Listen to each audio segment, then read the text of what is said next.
Ladies and gentlemen, boys and girls, welcome back to the channel. My name's Mark Roden, and in today's video we are going to be going over the good, the bad, and the ugly on the Volkswagen GTI Mark 7. That's me. I'm not the 7th, but I am Mark. And the way these vids work, in case you're new here, is first I go over everything you need to know about the car. Things like the years they were made, the trim levels it came with, the body style, stuff like that. Then I get into what the community tends to do with them when they buy them and they modify them, things like drifting, drag racing, whatever.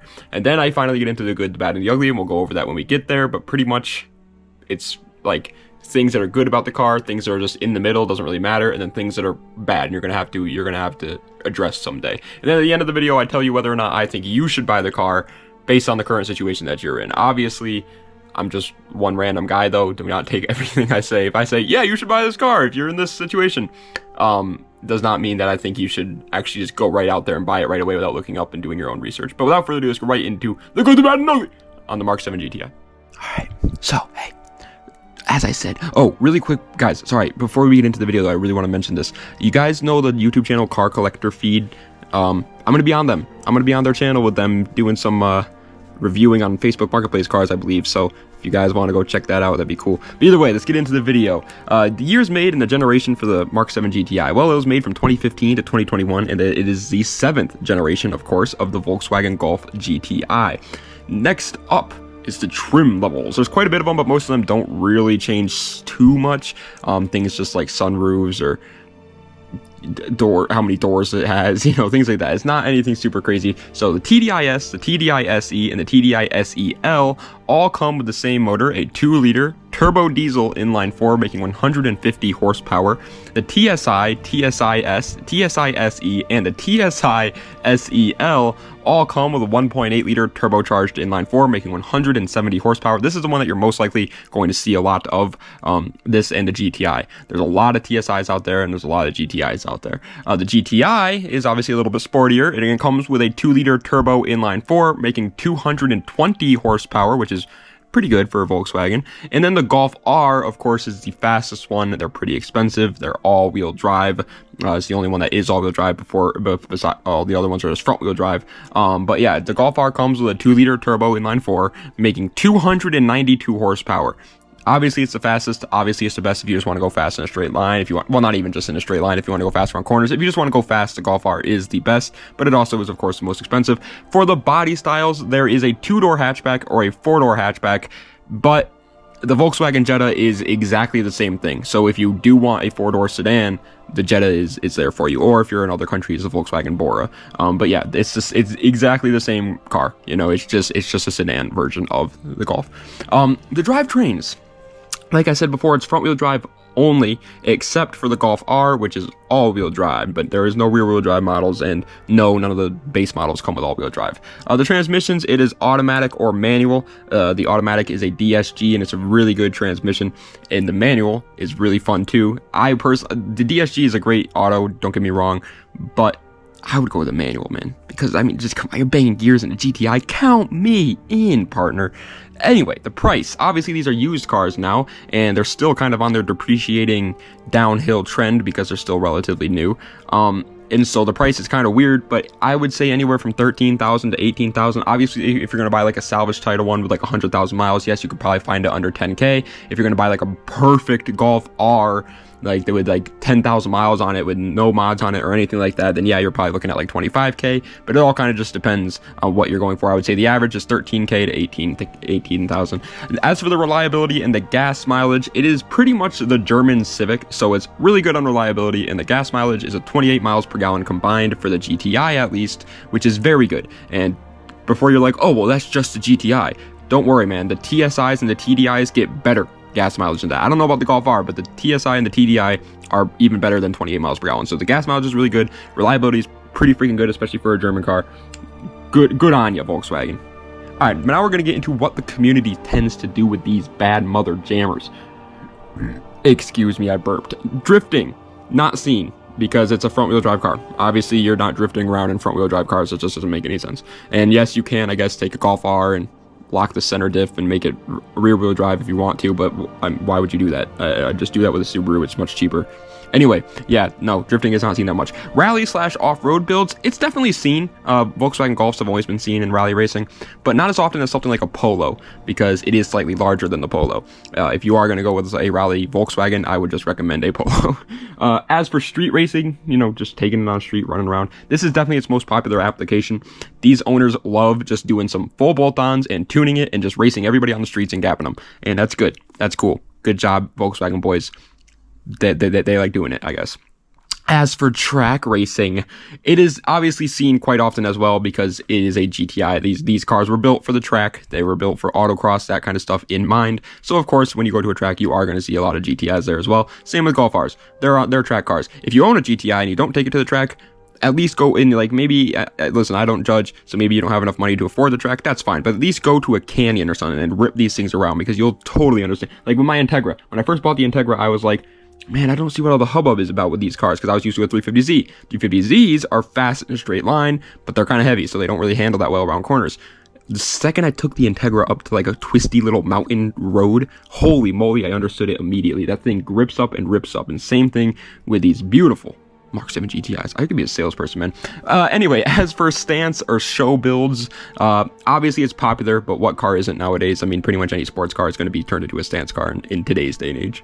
All right, but now we are into the good, the bad, and the ugly. And again, the way this works, in case you're new here, first is the good. We're going to go over all the good things about the cars. They're hard to argue. They are good things about the cars. Then is the bad. And I want to make this clear because I make it clear on every video, but for some reason, people just are so brain dead. They can't understand what I'm saying.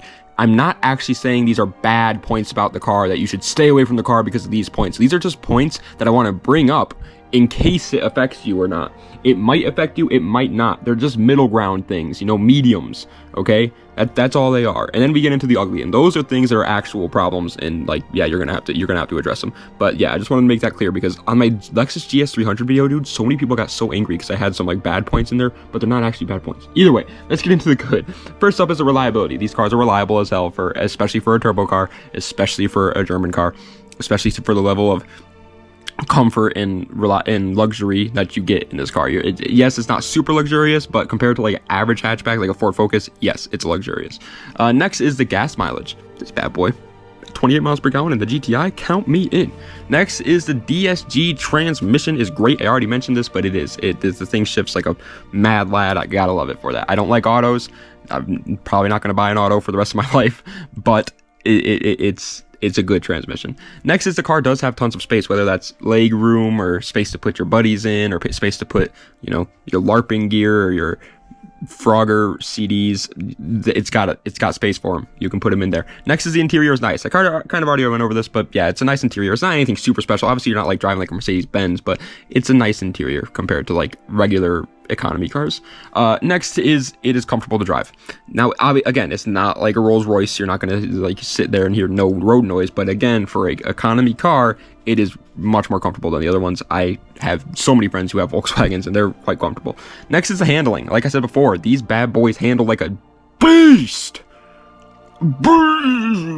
It's like the Hulk, but for handling, it is great. Next is the aftermarket support is through the roof. These cars have tons of companies that are like, hey, buy my parts, please. Please, I'm going out of business. Please, I got a wife and kids to feed. And so you can choose between whatever you want, and that's awesome. Next is the car's tuning potential is pretty freaking high. These cars with just bolt-ons can go up to a pretty high number, but obviously if you want to go even higher than that, you can, and they'll take it. Next is it is easy to work on for a German car, especially for a turbo German car. You'd be surprised. My friend had to replace a turbo on a Mark IV GTI, and I know that that's much different than a Mark 7. I get that, but it wasn't that hard. Now, the turbo was behind the motor, so that was kind of weird. It was between the firewall and the motor, which was a little bit interesting, but it wasn't as bad as you would think. And finally, for the good, is the sound system is supposedly very good. I know this is a small point, but a lot of people kept mentioning it, that it sounds really good. Like when you're driving down the road and you got the radio on, it sounds nice. Everything's crisp, everything's clear, and that's always good. I hate getting in a car and it's just like, I hate that, man. But now we are into the bad, and again, these are not actually things that I think are bad about the car, they're just middle grounds. Let's get into it. First up, it's the sound. I mentioned this for every single one of the cars. I put it always in the bad because it's obviously 100% up to you. So here's a clip of a GTI.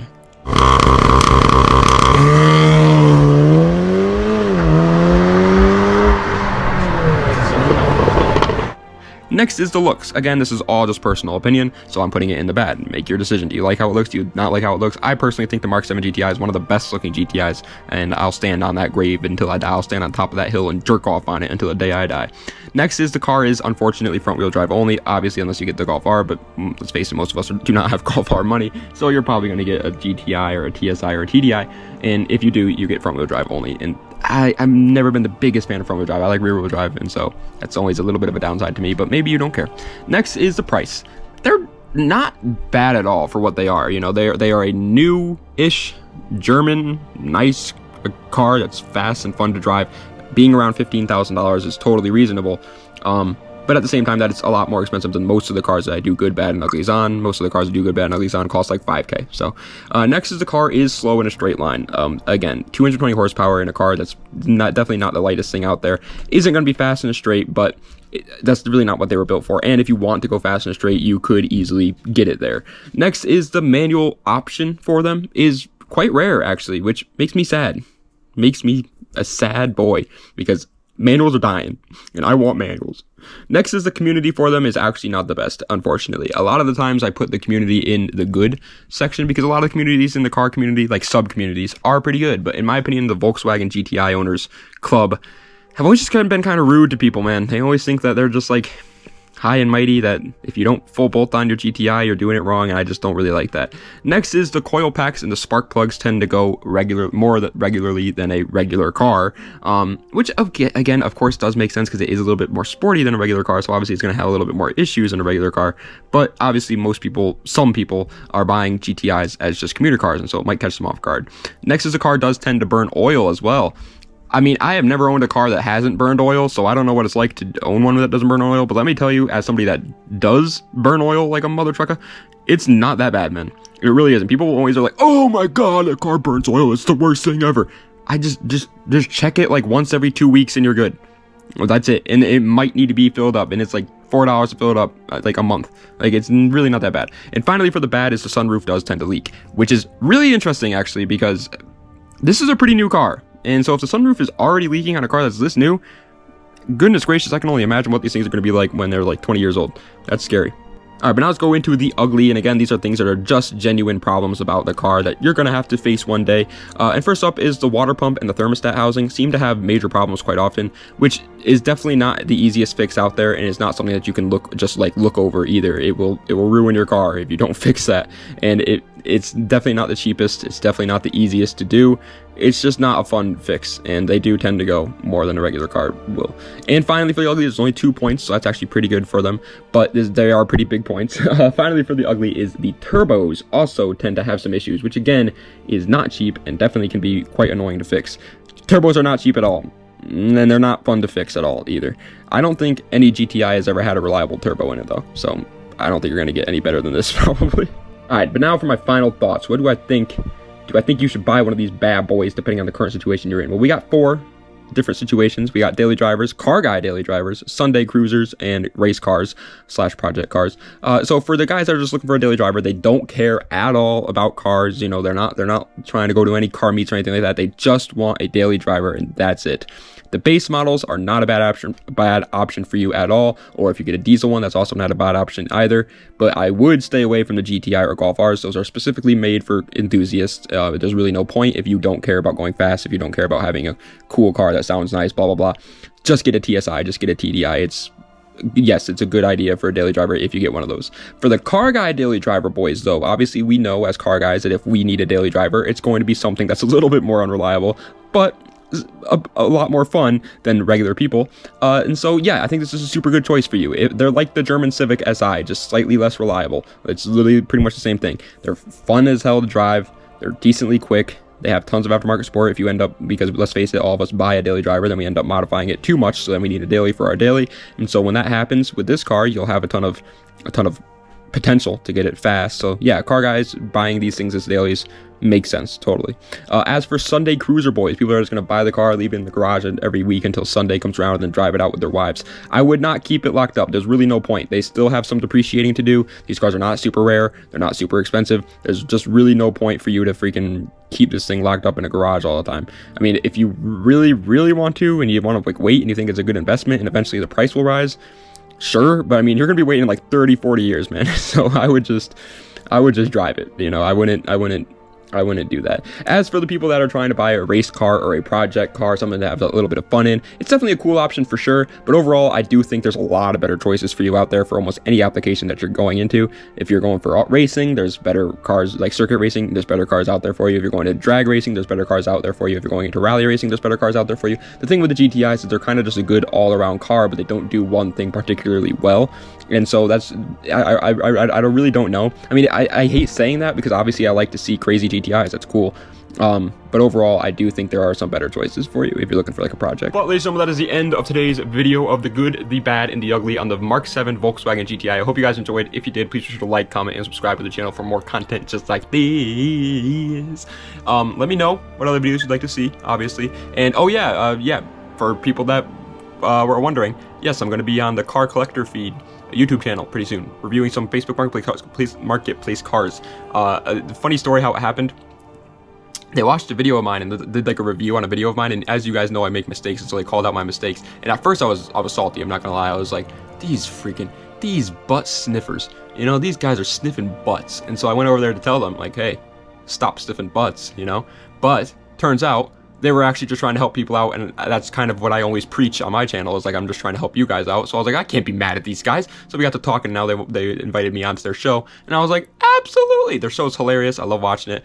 So yeah, should be fun. If you guys are interested, go check out their channel. It'll be live on their channel, and I hope you guys will enjoy it. Obviously we haven't filmed it yet, so it's not going to come anytime soon. I want to make that clear. I don't know when it's coming. It's up to them totally, but yeah, it should be coming pretty soon. So that's gonna be fun.